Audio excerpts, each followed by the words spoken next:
Yo! What's up guys? Medyo late na ako dito pero merong trade na nangyari. Trade ng Hornets ang kanilang scoring forward na si Miles Bridges papuntang Phoenix Suns.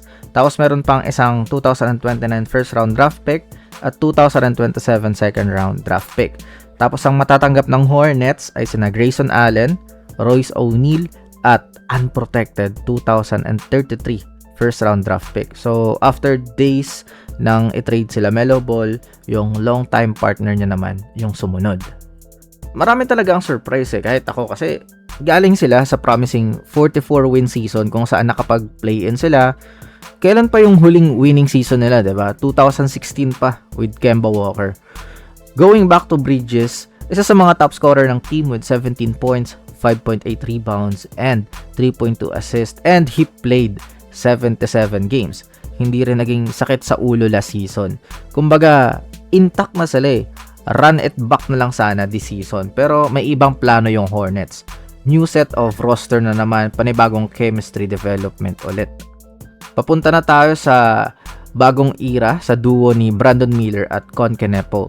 Pero talking at the salary narrative, pag tumaas yung sahod ng dalawang to, bale 4 na silang magiging max if ever. Kaya maaga pa lang is nag-unload na agad yung Hornets. Feel ko ganun yung siste kaysa isipin yung winning na nakuha last season. So ayun, decent din naman yung nakuha ng Hornets. Grayson Allen, 17 points per game.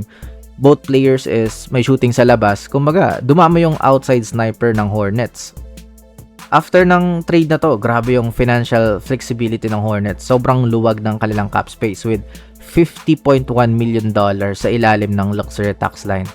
Pwede pang makakuha ng bigating star sa free agency. Pero sino kaya ang superstar na willing pumunta ng Charlotte ngayon?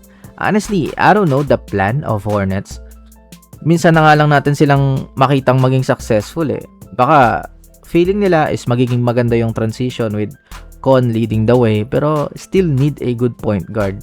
Is Kobe White the guy? Tingnan na lang natin. Para naman sa Phoenix Suns, aggressive all-in move to get Miles.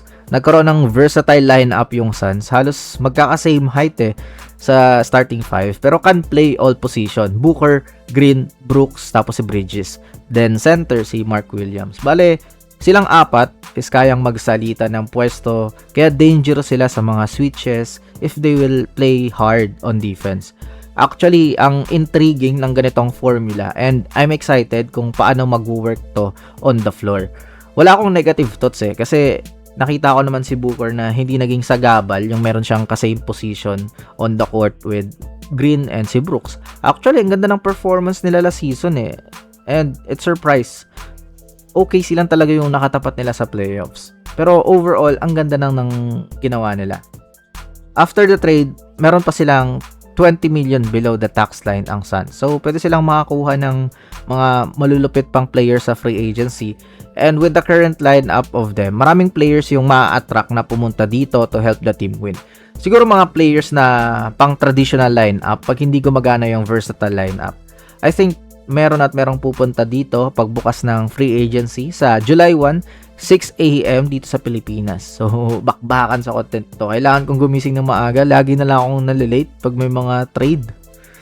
For me, sakto lang yung trade kasi nasa final year si Bridges ng kanyang contract. Pag hindi naging okay this season, at least they tried. Kahit pa sabihin nating valuable yung 2033 pick, hindi naman natin alam yung future. Ang importante is yung ngayon. Ang tagal pa niyan And they want to win badly. Grabe yung toughness na nabuo sa Suns ngayon. Brooks tas Bridges magkasama, 'di ba? Tapos kalmadong Booker, taga-balance ng timeline no. Kaya ba ano sa tingin niyo yung trade na to? Let me know all your thoughts in the comment section below. I will now step back. Bye-bye.